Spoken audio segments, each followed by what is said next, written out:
Hello and welcome to the RTO Show. I'm your host, Pete Shau. Listen, I'm talking to you today with my producer, Anthony. We want to talk to you a little bit about what's going on in DC. Before we do, I want you guys to know only half of you that are listening to me right now, you guys aren't subscribed. You need to hit the subscribe button, hit that little bell, guys, subscribe. You need to know what's going on, especially with events like this that we're going to be talking about today. I've got Amberlee Maya on here. Unbelievable. She actually decided to show up today. First time. I'm so excited. And a regular who's probably going to be the co-host of the show pretty soon, Charles Smitherman of APRO. Listen, guys, it's great to see you.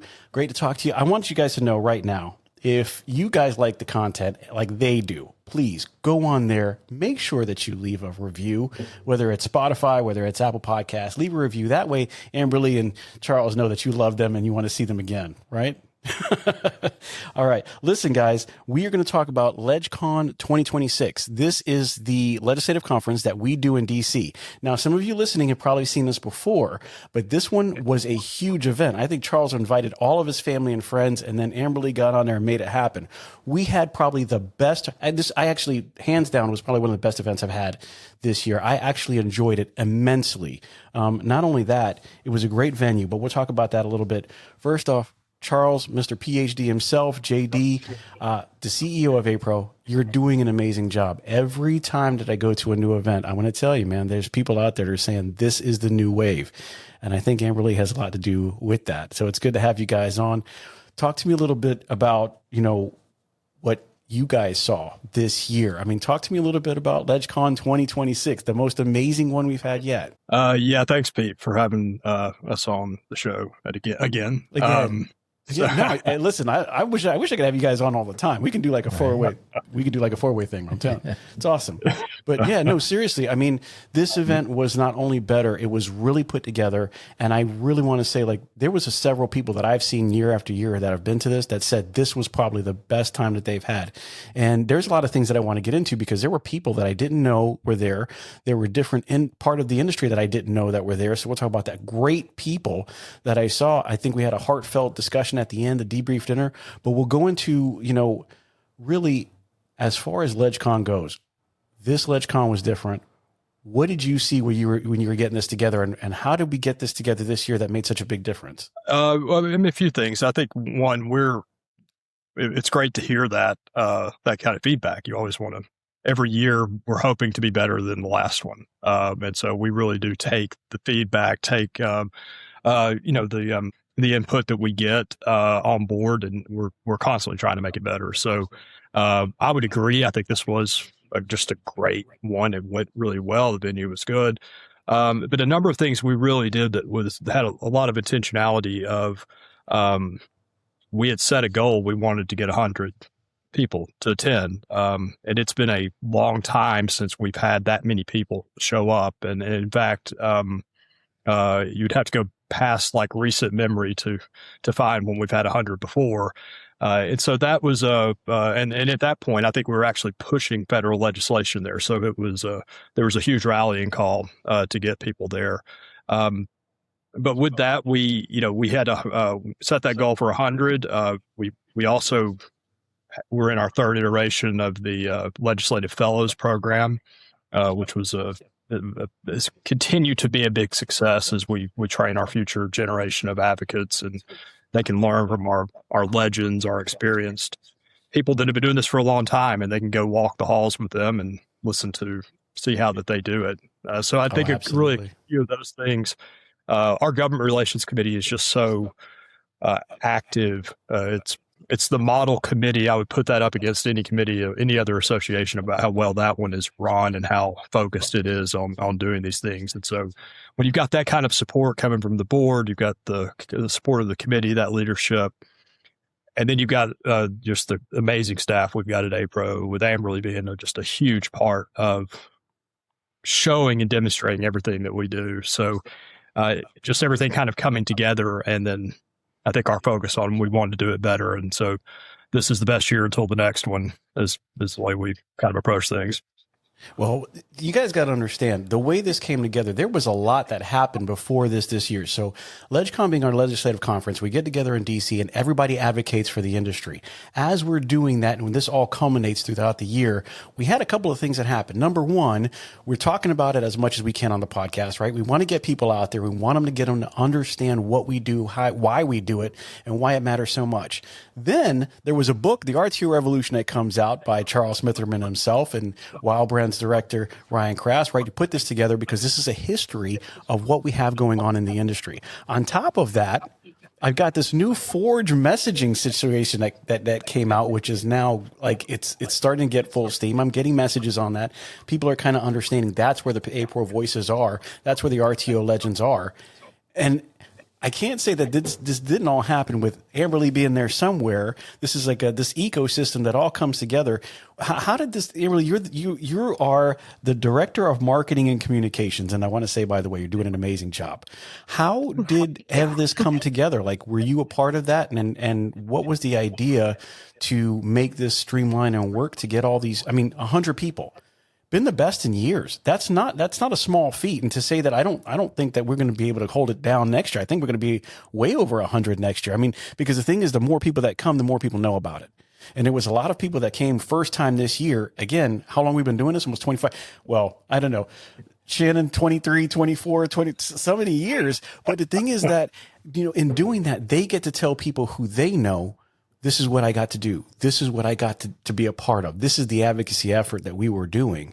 And really, like, when you have all that basically that ecosystem coming together, is that a good reason why we hit those numbers this year? Yeah, I think the fellow part is a big part of it, just because we had, I think 33 new people this year between the fellowships, the advocacy partners, and then additional first timers that wanted to come and have their voice be heard too. So, you've got like you said, during the debrief dinner, you talked about the legends walking alongside the new people and getting, learning from each other. Everybody can learn up and learn down. And it's just a great opportunity to make your voice heard. So, Charles, talking about success, when we say the word 33, there are 33 new first-time attendees that showed up this year, right? That is a big number. A third of us were brand new to what's going on. Does that say that we're getting the message across and we're doing what we need to do to get the LegCon thought, the advocacy out there? Is this a checkered flag to say, yeah, we're getting there. We beat this one. Next one, we got to do better? Yeah, I think that's really where the growth is happening. We do a thing at the debrief dinner where we do a recognition where we give, we give pins to people that have come for a certain number of years. We recognize those that have been coming for 5 years, 10 years, 15. We had a couple of, 20, there are two people in the lead that had right at 23. Well, I think Shannon took it at 24 this year, maybe 25 or whatever that number is. But 24. We have a core group that believes in this, and they've been doing this for a long time, and they come back every year. People like Shannon Strunk with his 24 years, people like Larry Carrico, 23 years, Brad Dennison's 22 years. We've got this core group. They're going to come because they know and understand it and they believe it. And I think it is one of those conferences or events that if you come once, you buy into it. You understand what we're trying to talk about, what Amberlee's putting out with communications. It comes across and you understand when you get there. And so a key to continue to, one, sustain this, because our industry is getting older. When, the people that have been coming for a long time are not going to be able to come forever. And so we need those new people to be coming in and eventually becoming the experienced people. And so that's a core part of what we're doing. And I'd say sustainability is the key on that, in trying to do that. So yeah, having a third of our participants brand new first time is pretty incredible, because it's a big ask. We get it. It's an ask to come to DC, take time out of your schedule, travel in the middle of the week, because we need to be up there on a Wednesday or Thursday to meet with our congressional members, and it is a thing, and so we get that, but it's also one, I think, once you do it once, you want to go back.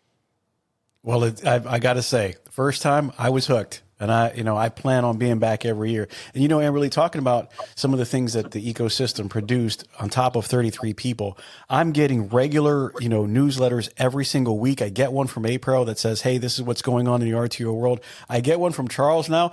Dr. Charles Smitherman sends something out. Listen, not only is he a triathlon athlete, he has some good words to say. I get that all the time. Is that part of creating the ecosystem and letting people know what's going on and saying, hey, this is part of what we do, the advocacy, getting there? And now that you have these ways to like this constant information that's coming out, how well is that being received as you've seen it?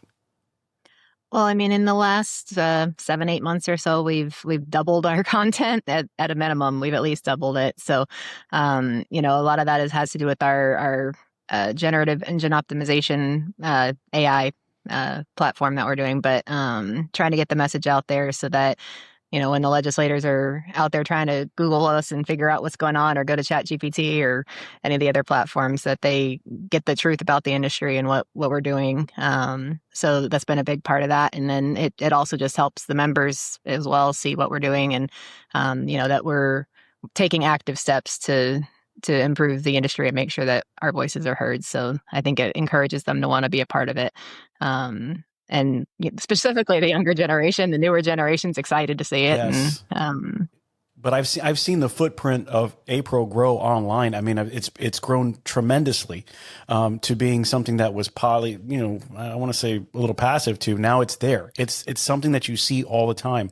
It's been a progressive mark that I think has really made a difference.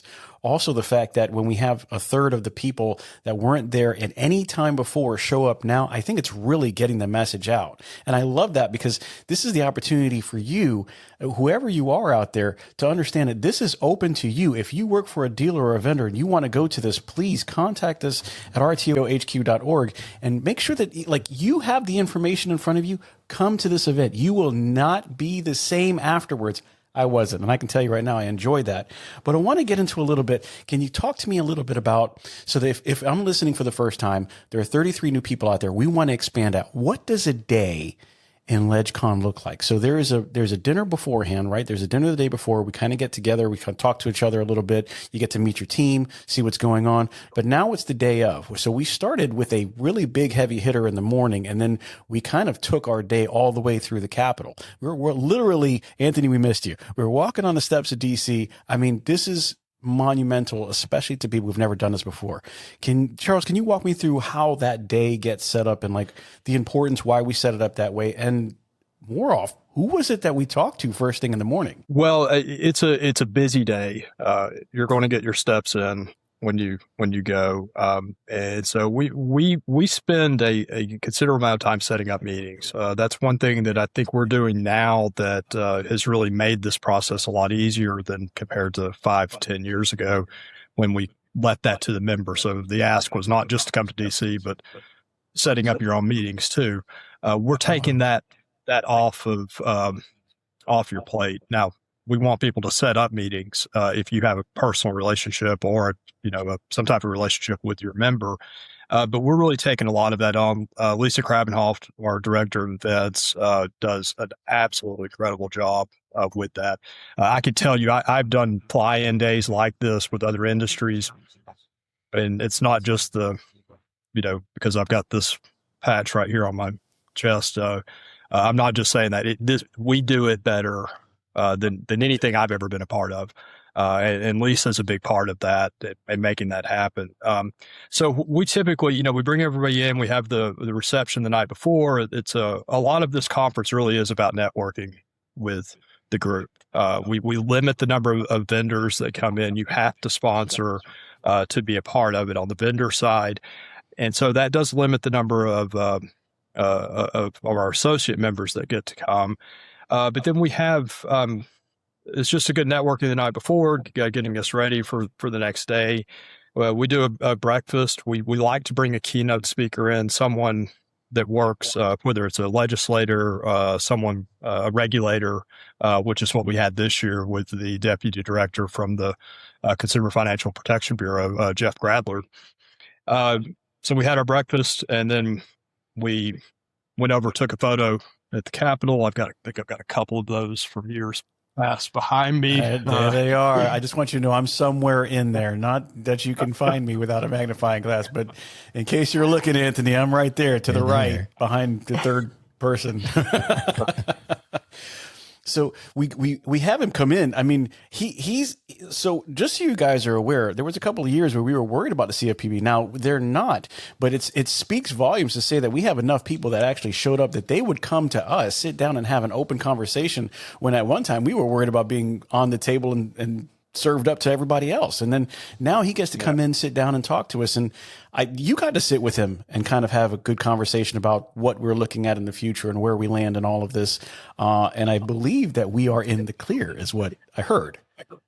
Well, I think, it's been a consistent thing since that bureau was set up, back in, I think it was legislation passed in around 2010. So it's been around for a while.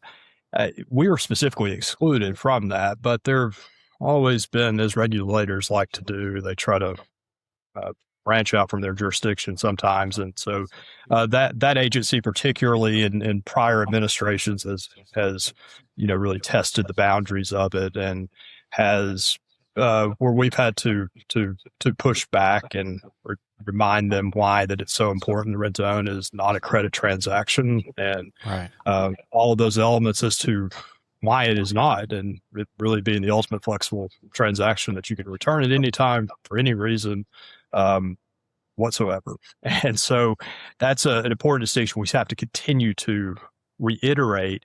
And that's really a large part of why we go to DC. It's not just the CFPB. It's to make sure and maintain those relationships, remind our legislators as to who we are and what we do, because and I think that if you've been there, if you've done this before, you know this. If we're not out there defining ourselves, someone else will. And if someone else is doing that, it's not going to be the favorable, a really honest, truthful approach that we do. And we know we're the authorities on this. We're the ones that should be spreading that message and doing it. And so that's a large part of what we're doing, establishing those relationships, maintaining those relationships with our legislators, with their staff. And in this case, establishing a relationship with the regulator to really be clear, hey, you're not our regulator. Our regulators are the 47 states, and those legislators across the country, not the bureau in DC. And so it was good to have a really good conversation with the deputy director, just about what their priorities are, what they're doing, what that agency looks like today compared to 3 years ago, 5 years ago. And it was an interesting thing. I mean, I know their activities have been something I've certainly followed since really their inception. And they've done a lot of things, and they've done a lot of good things. It's hard to say, some of the things that they have done, or when they're really going after abusive practices that some financial institutions have engaged in, that those are positive things. And that's an element of that agency and the importance of having that consumer protection. I think we're for consumer protection and rent to own. That's why we have our state statutes. That's why we have all those disclosures that we follow. That's why we have all these best practices we promote at APRO. So it's good to have that kind of conversation and really share what we're doing at APRO and for the industry to help self-regulate, so we don't need someone trying to come in from DC on the federal level in an area that they don't belong in. Hey everyone, it's Pete Shau here from the RTO Show Podcast, and I want to tell you about a company that's making a real difference in the rent-to-own space, Wow Brands. I've seen firsthand how they approach marketing. And let me tell you, it's not just about ads. Wow Brands builds complete digital ecosystems designed specifically for the rent-to-own industry. Their e-commerce and lead generation strategies are built to bring in qualified leads. And did I mention that they are actively working with the rent-to-own industry while also being members of APRO and TRIB? Listen, these folks are passionate problem solvers. They don't just slap something together. They design, build, and scale the kind of digital retail tools your business needs and your customers actually want. So if you're serious about growing, reach out to Wow Brands at wowbrands.com. I trust them, and I think you will too. So then after this breakfast and after this meet and greet, we sit down, talks are happening between Charles and the CFPB, the deputy director. So then after that, we all go take a picture, which is something a little bit different this year. We decided to take a picture up front, first instead of afterwards, which you know what? I'm not going to complain. I really did enjoy that. And you can see me on there somewhere in there. I'm in that picture. I think it was on the first row this time, so you don't have to look hard. But besides playing Where's Waldo, then we actually have our meetings, right? So we go into our meetings, and your meeting is set up, like you said, by Lisa Kravinoff, and it's basically based on the area that you're in and what you represent. So if you have a township that has your stores or the company that you work for or the area that you help, those are going to be the people that you're going to see. So as you're seeing them, and Amberlee gets to go and be a part of this. Now, I've never had Charles going around with me, but I have had Amberlee in the group of ours. So Amberlee, tell me a little bit, like when we go to have these conversations, we're advocating, we're basically saying, hey, this is who we are. This is what we represent, right? These are the tax dollars. These are the people that in your constituents in your area, the people that really are part of the community that we help serve and is in your locations. How do those conversations go? What does advocacy sound like where you got these people in the room that are, all from one area, but we had somebody from Rent-A-Center, it was Paul Mativier from the Rent-A-Center group guys. We had somebody from Aaron's, and we were talking about that. I haven't had a group from Aaron's in a long time. There was R&R Tire Express who was doing the tire and wheel side. There was, somebody from Nationwide Direct in our group. There's somebody from APRO in our group. There's somebody from Great Rooms in our group. Like when you get all these voices together, what does it look like as you walk into one of these situations? You're walking into one of these meetings. Kind of help me walk through what would somebody expect that they're new? What does it look like when they open the door? Well, one of the things to realize is that almost everybody you talk to, like a very good portion of them, especially when you're working with the legislative aides, they don't know the industry. So a lot of times you'll ask them, what is it that you already know about rent to own? And a lot of times they'll think it's housing, or they'll think it's, something they just have no idea. And so we get to explain what the transaction is and what it isn't. And then one of the biggest impactful things is just telling the real life stories. I'm in the storytelling business, so I kind of like that part, but yes. We tell the stories of real people and how it's impacted the customers, the employees, the communities that we serve. It's all an important part in them seeing that it has a real life human impact, and it's not just a transaction. Like we talk about all the time. It's a relationship business, and that goes in every direction. So having that opportunity to come together and represent together and, have common ground and share stories, even amongst competitors. We can all come together and, share the same message. How many industries do that, right? I mean, that's just one of those things where it's crazy. We have all kinds of people there that you would think that we're on the front lines, like battling each other. And we're all in lockstep, just saying, hey, in one voice, this is our industry. Let me educate you on that. So between 10 and 5, you have all these meetings. Charles, I've been asked this question before, and I can't think of a better person to ask this question. There are times when we're meeting and these lawmakers are not in office, right? So sometimes we get somebody in there where we're talking to directly, whether it's a representative or a senator. But then there are also some times that we get to the office and we're really kind of talking to the staff and not who we want. We think, hey, it's my first year. I'm going to talk to all these people, but I'm talking to a staffer. Help me and help the listeners understand. Why is it important to go in to see the staffers and be as open and very direct and like you're advocating to the senator or the representative themselves with the staffers versus, well, let me just put it away and I'll hold it here when they're really here. Like, why is it important to do it with them? Well, to a certain level, they're almost as important to be speaking to as the actual member. I mean, you've got to remember these, there are 100 U.S. senators. There are 435 members of Congress. They've got a lot to do. They've got a lot they're supposed to be doing. We'll kind of leave that. We'll talk about that in another podcast. Yeah. But, you've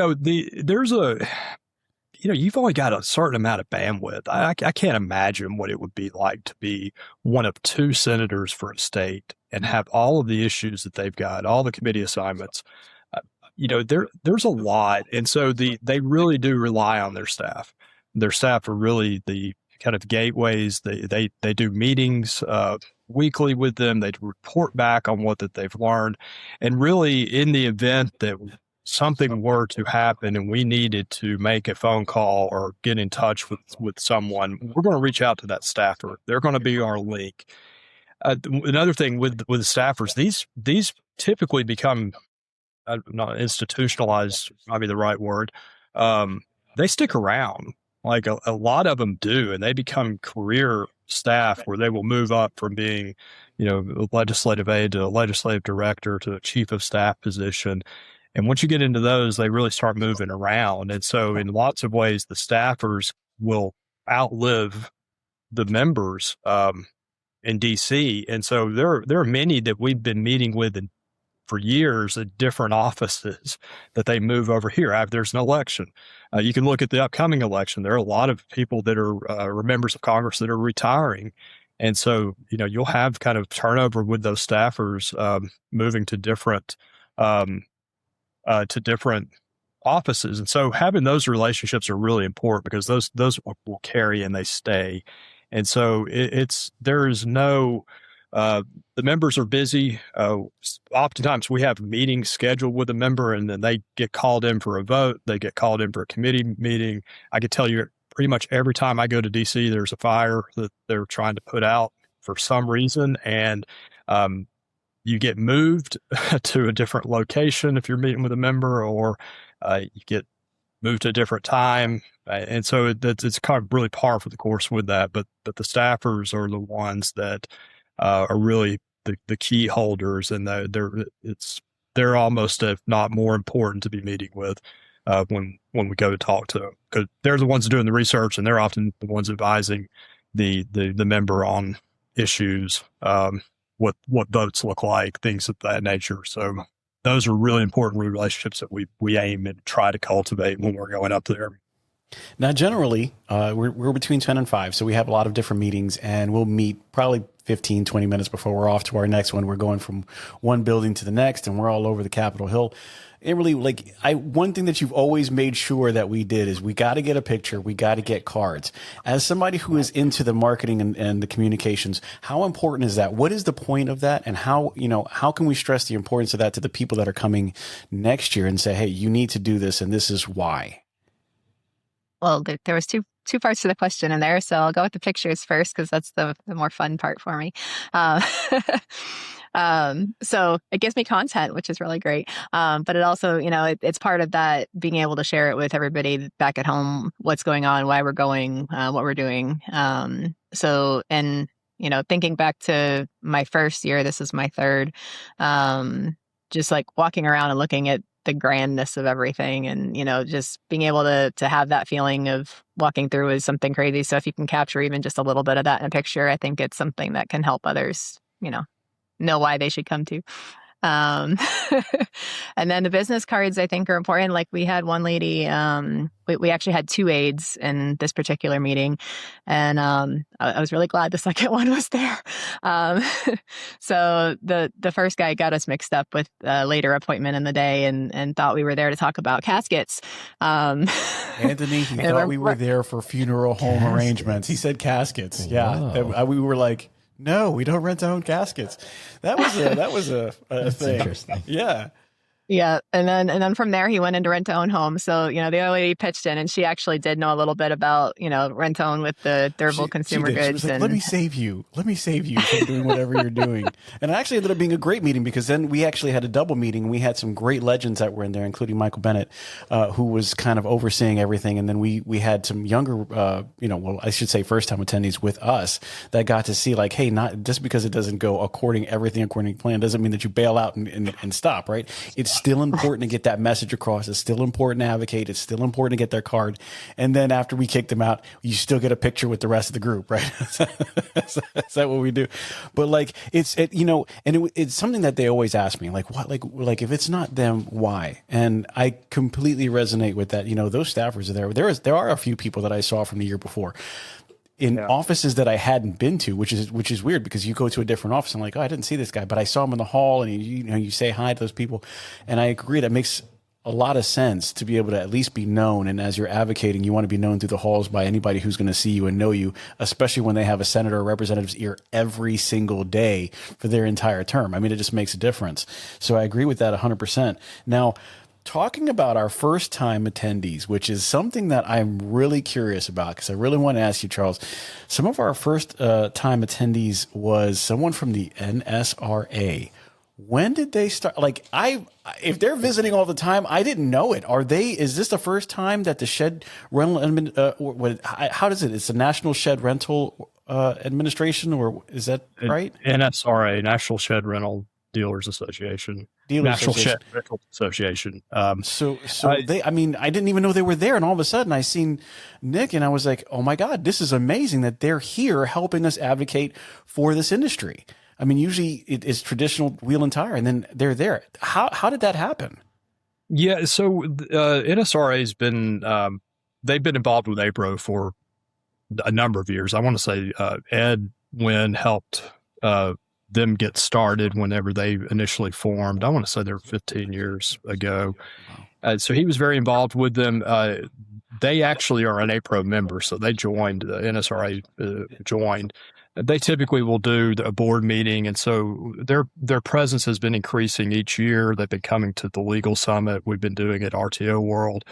They'll do a board meeting there, and they usually have a few people around. And so we've been kind of just coordinating a little bit. I go to their shows, typically their annual event in September, and we've just kind of been talking more with and expanding our relationship. And so it was really great that they decided to send Nick and Gerard up there this year to join us as part of it, because they fall under the same transaction we do. They really look to us to help on the advocacy side of what we do, because it's the same thing. We're about protecting the transaction.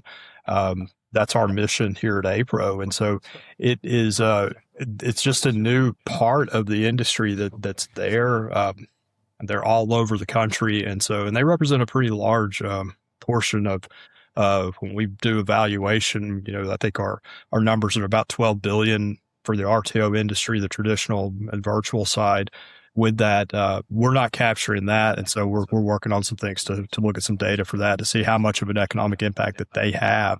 And so that's important. We go in and meet with a congressman or congresswoman and say, 1 out of 27 households uses rent to own. Well, that number may be a little bit higher because we're not capturing who may be out renting a shed as well. Right. When we say we've got a $12 billion impact, or we're responsible for this much in payroll or this much in taxes in your district, there's another element that they're contributing to that too. And so it's really good to have them there, because that's just another part and expansion of our market. We really do reach a lot of people, and a lot of people like what we offer, the flexibility of that transaction, and the sheds is just a unique aspect of it, and one that's doing pretty well and really meets people where they need and where they want to be with that option. So, well, I want you guys to know, if you are from the NSRA and you have anything to do with sheds and RTO, please reach out to the show. I am dying to talk to you. I would love to have a number of you go to this legislative conference next year at 27. I would love to see 33 new just from the shed side alone, because it's something I didn't know. I was completely fascinated, thought it was an absolutely wonderful idea for them to join us. And I would absolutely love to join them in some of the things that they have going on and what they do, because it's super important for us to, as a complete industry, just go to DC in one voice and let everybody know we are regulated in 47 states, and we're doing a darn good job of that. Let's leave it the way it is. CFPB not included. But Amberlee, like when he said the key word there, or I should say, partially word there, the VRTO. There was something that we had talked about before that I didn't know that they were in on this either. And guys, I feel terrible that I didn't know this. And if you didn't either, hey, I know Anthony didn't know. But the thing is like, I didn't know the virtual rent to own and the sheds were already a part of what APRO was doing. They're a part of what we have already going on. And being a part of this organization is huge, but I didn't know that. And I want everybody listening to know that we are in one industry and they're already here.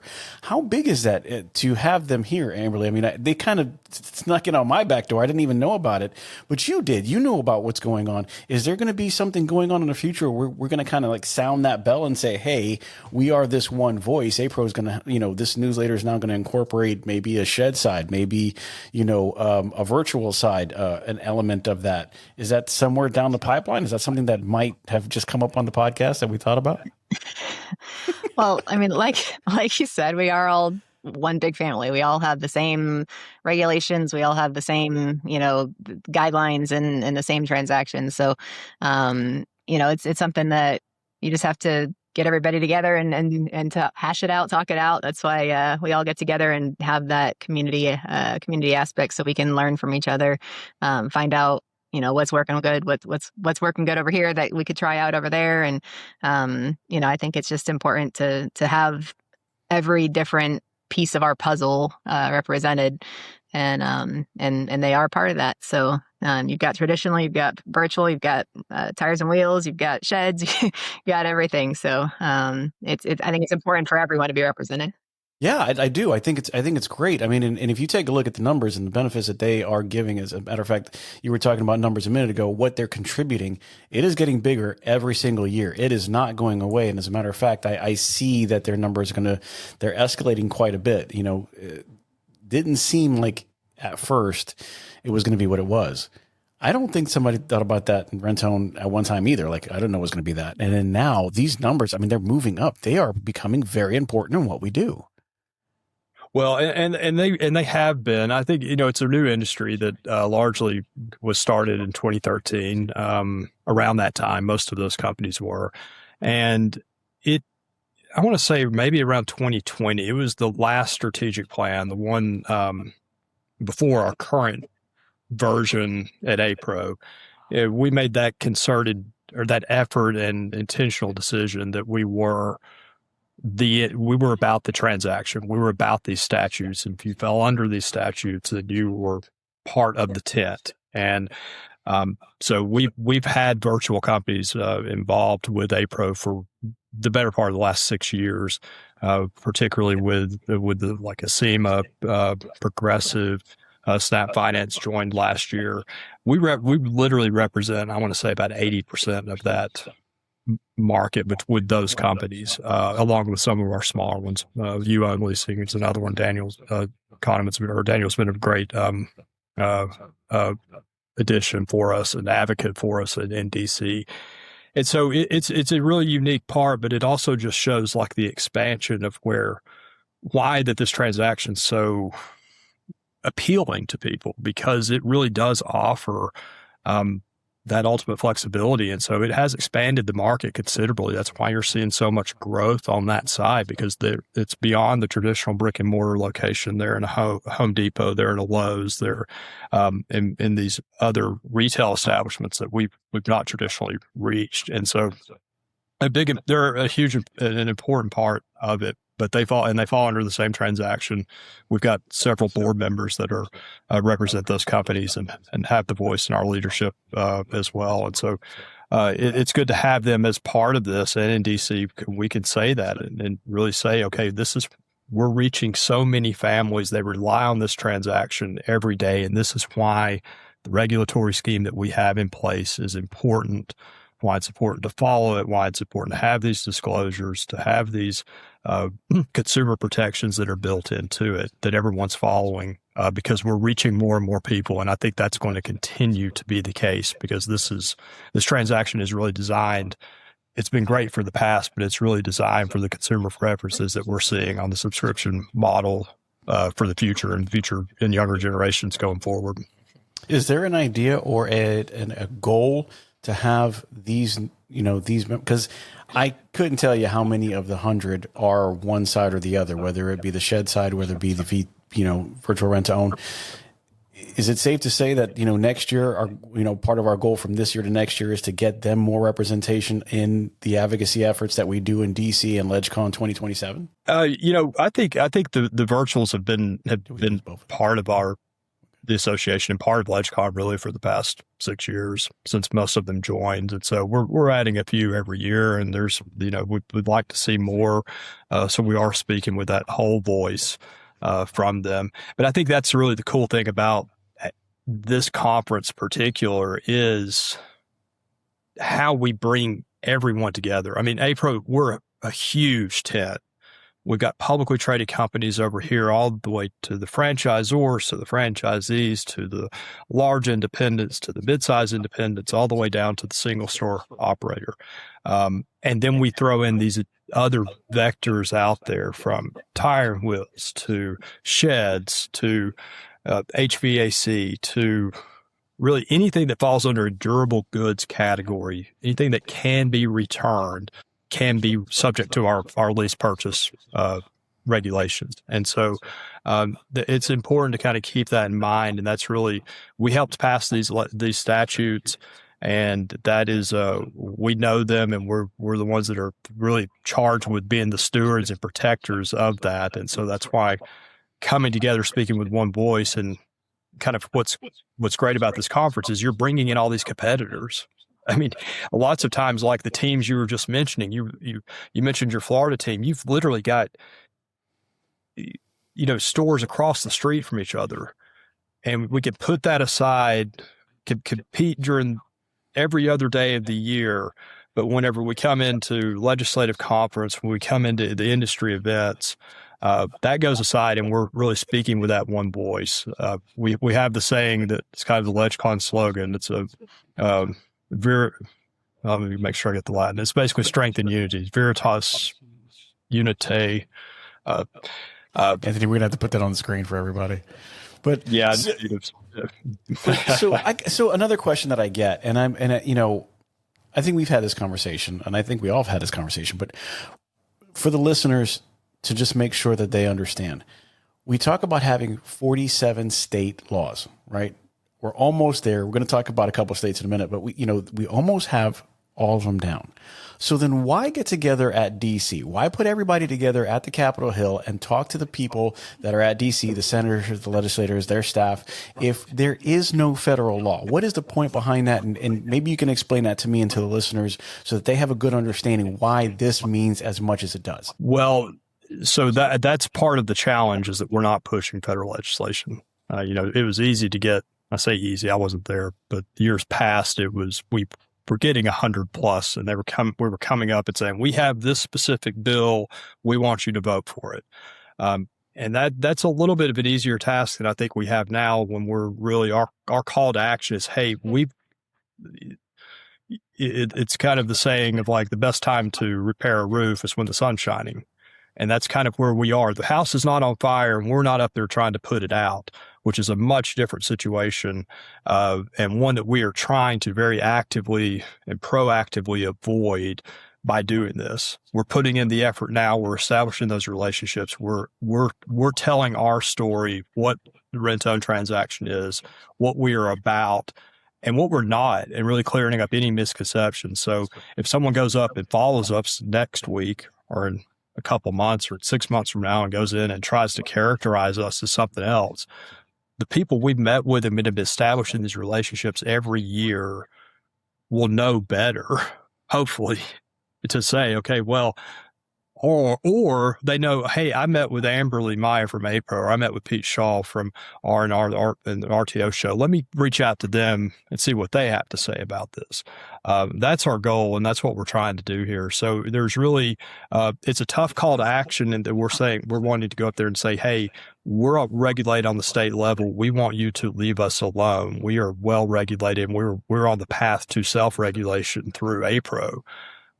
That's a position you want to be in, not putting the fire out. That's a totally different conversation, a totally different feeling than the ones that we get to have, like we had last week when we were in DC. And so we're trying to prevent that. And I could tell you probably, we're going to talk a little bit about some of the states, and it's a totally different environment and posture that we have to have when we're trying to put a fire out. Well, Amberlee, I'm going to tell you what I think we missed is we should have brought some extra books when we were talking to some of the legislators. We could have, on top of our cards, we could have just slipped a book and be like, read it yourself. But so one of the last questions that somebody gave me that I really didn't have a good answer to was, we have 47 states. We don't have all 50. Would a federal law fix that? Well, that was the goal. I mean, for years, and that was really back in the early 80s when APRO was founded.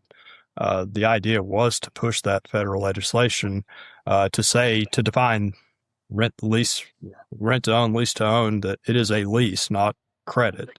And that, what ran parallel to that effort was, we'll push the federal legislation, but we're going to go through and work on state regulation as well. And so eventually that state regulation took over, and we have almost, 47 of the 50 states at this point. That effort to define it under federal law as a lease became a little bit redundant or less necessary.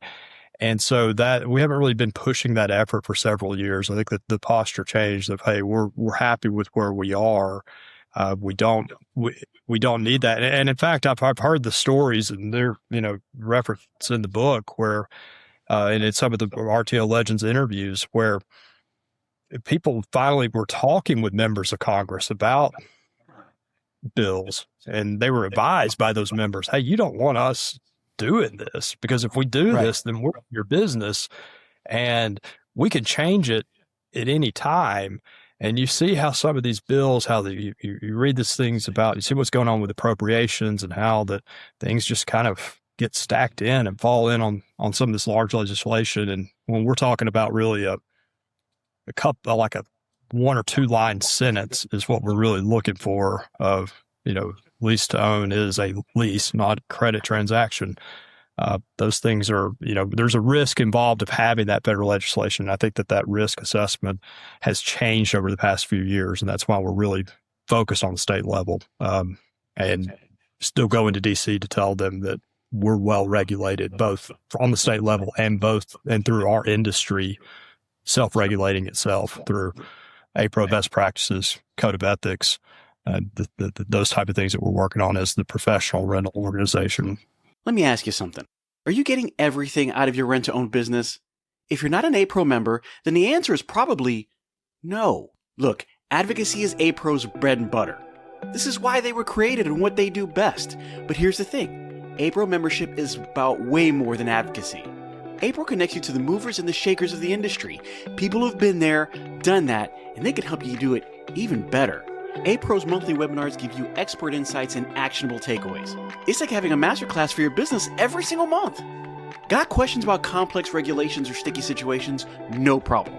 APRO's legal hotline gives you direct access to experts who have got the answers. That's a peace of mind that you can't put a price on. And let's not forget the resources, news, updates, and tools that keep you ahead of the curve. Scholarships for your team? Check. Disaster relief when you need it most? Double check. APRO is your ultimate support system in the rent-to-own world. So stop settling for less. With APRO, members get more. More support, more connections, and more success.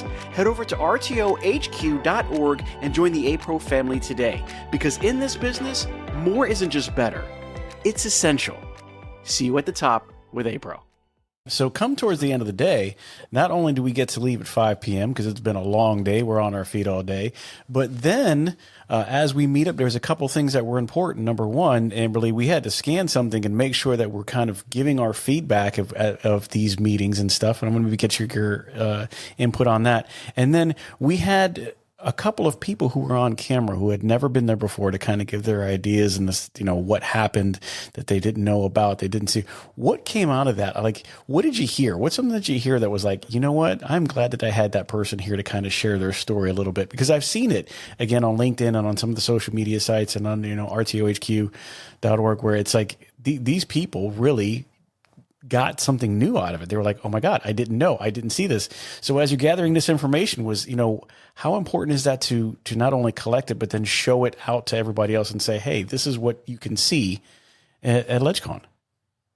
Well, I think one of the big things is, people come in and they're nervous to go and talk with legislators and thinking it's a big scary thing to go do. And, it's not like you're going to go stand in a courtroom or anything. You're just kind of talking with people. You're sitting around a table talking with people.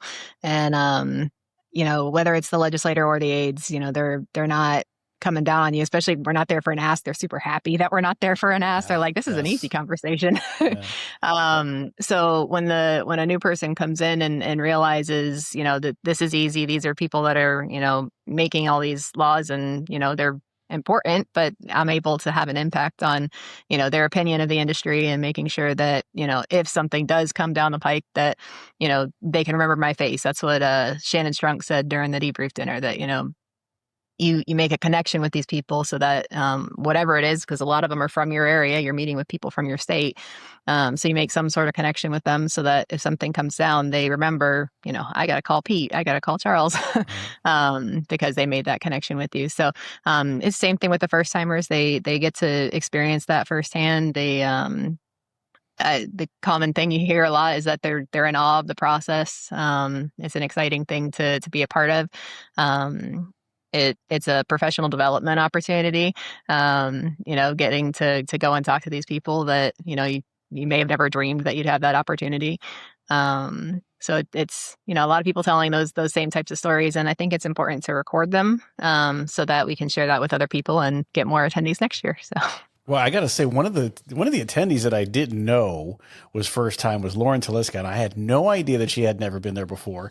And as she's telling her story, which is one of the reasons why I brought it up, you could almost see the difference in her eyes. Like, I just did not know. And I think it was great to have that on camera. I think it's great to show somebody who's never been there before. Like, this is the difference between not knowing and actually advocating for the business. So I think you did a great job there. Just telling you, I think it was an amazing job to have people on there and to tell their story and to say, hey, in one voice, I got to join in on this with the guys, like you said before, Charles, people who have been here for years and years and years. And we're talking about people who are legends and people who have just showed up to DC for the first time in their lives, and we're all walking Capitol Hill together. I love that story. That means a lot to me. That means a whole lot to me. We actually got to share our first year together, Amberlee and I, and that was Anthony. I think I'm going to bring you along next year, just so you're aware. I'm going to have you walk the halls with us next year. Absolutely. Let's do it. We're just going to, you have to eyeball and record us in the areas you can. I don't know if we can, but we can make it happen. So there were a couple of states that we talked about, right? Because we're talking about all the grand things and we want to make sure that we're doing the right. There are a couple of states that right now we are looking at, because guys, if we didn't tell you why we're doing LegCon, this is exactly why. Things like this need to be in the forefront. We want to know about it. Charles, we've got New York that just isn't seemingly going away right now. This is something that we've talked about last year, and we talked about it on the episode before that. It looks like we've got Senate Bill 1726 and Assembly Bill 4918. What is this? Where is it coming from? Why are they still there? We are not a credit transaction. They have regulatory laws in that state. What's going on right now? Well, it's Groundhog Day in New York, and that's what it feels like. Because this is year 3 of this. In fact, I'm going up there in a couple of weeks for the 4th or 5th time to walk the halls and meet members on this. And I think New York's a really good cautionary tale and really shows why our legislative conference at DC is so important. Establishing those relationships. The New York Rental Dealers Association had really been inactive for a number of years, and it's kind of fallen off. And this thing just snuck in, and it really is just a pure situation of really consumer group, legislators that are supportive of it or listen to it and put it in a bill form that don't understand our business, that they don't understand our transaction. And we were characterized by someone else defined who we were, and they got there first. And so we're having to do a lot of the sun shining in DC like it was last week, and it was really hot. New York, the house is a bit on fire. And so the posture of the way that we have to go up there and present to that and really fight to do these educational things that we're doing in DC now and we do every year, we're having to really make up for lost time in New York. And so that's just a situation where we're trying to be reclassified, where this bill says that we're a credit transaction. We're categorically not. And 47 states, including the state of New York, in their bill passed in 1987, says that we are not a credit transaction. But we've not been up there establishing those relationships. We've not been up there advocating, educating. The legislators that are there today were not there in 1987 when we passed the statute. Most of them weren't there in 2009 when we amended the statute. And we worked with the legislator on new language, on new disclosure requirements. And so that's just a cautionary tale. That's an active state. It's a place where that, on one hand, we've had the CFPB that has changed a lot in the current administration in DC, that the vacuum is picked up on the state level, particularly the state attorney generals. And that's kind of there's a category or a characteristic example of what we're trying to prevent. And that, we're dealing with that in DC. That bill's still there. I think we're seeing some progress on it. I think our messaging is landing. There's some understanding as to what that we do and how that we're not like these new transactions that we got lumped in on this bill. And so there are some changes that are happening that are positive up there, and that our messaging is resonating. And so we're cautiously optimistic with what's happening there. But again, it's a lot of work, and it's a lot of like the preparation or the forward thinking, the being proactive. We missed out on it there, and there's a bit of a consequence that we're dealing with now. And I can tell you, I enjoyed my time in DC a lot more in having that proactive education conversations compared to hand me a bucket, we've got to throw it on this fire and keep trying to put it out, like I've been doing when I've been going up to Albany, like I'll be doing when we go up there in a couple more weeks to keep sharing the good news. Well, and this is a good tale to be told. I mean, right now, what happens is everything was going good. 1987, we get this law passed. As things go on, the people in New York were like, well, I mean, there's really nothing else left to do. We don't need to do this all the time. The NYRDA kind of goes to sleep. And then as this comes up, we get, we kind of get a little bit of a ring of a bell from, our legal counsel, who's no longer with us. I really wished he was, but he's not. So we get a little bell, and that's we start picking it up. And like you said, it was a kind of almost after the fact instead of ahead of the fact, like we do in DC. Now things are just starting to pick up steam. We had the NYRDA reformed. Jeff Smith from Hometown RTA and Matt Radecki, they run that, but absolutely great guys. But Jeff Smith kind of leads that. Now he's on the president on the board. You go up there, and then we have a couple of other people from the RTO industry going up there. And it's like after the fact. After the fact, it's a lot more dangerous to deal with than up front. So if you ever wanted a reason to go to LegCon 2027, that is it. We do not want somebody describing the transaction that we know all too well to somebody who doesn't. And then what are we doing? We are putting out all kinds of fires, like Charles says, with a bucket on a big fire. And we don't want to do that. And, coming in the end, we have the CFPB director in the room.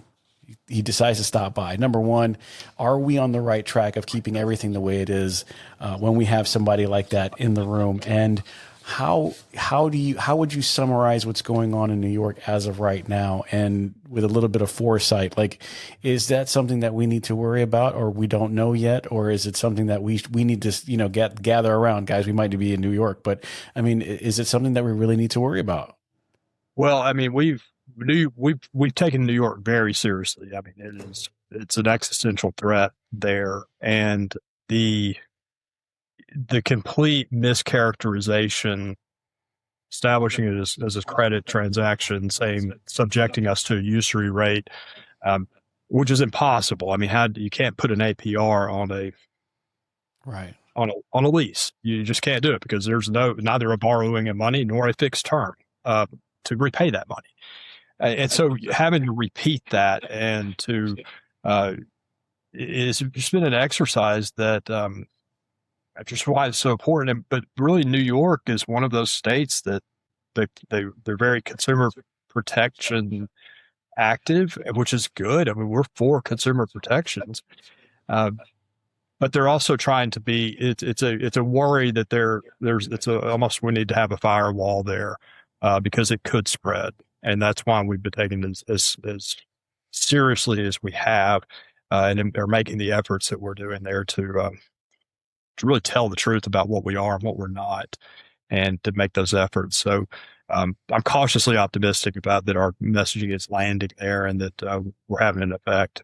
But it's extremely important. Like I said, Yeah. it changes the nature of our business and whether we can actually even do business in that state if this law were to pass. That's significant. Well, it is important. We have a lot of people in that area that not only use this business, but they are employed by this business. This industry kind of reaches very far out into the New York area. So it's very important, talking to both of you and see what answer you guys come up with.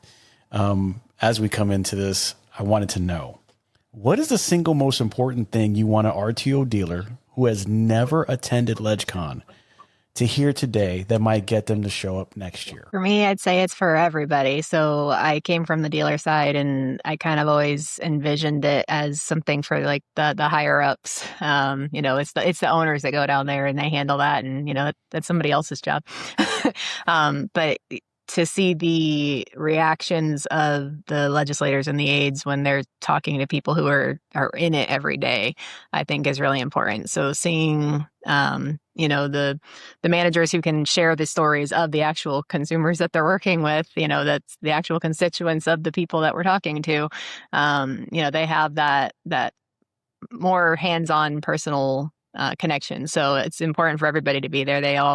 Everybody has a good story to tell, especially in this industry. So that would be probably my biggest thing, is don't feel like you can't go because you're a manager, because you're, a different position. It's not just for the owners and home office people. Charles, what would you say? What would be your answer to that? So this year, we kind of had a theme of, and we had this prompt that we asked everyone to share throughout the event, and in particular at the debrief dinner. And it was, I'm proud to be part of the rent zone industry because ...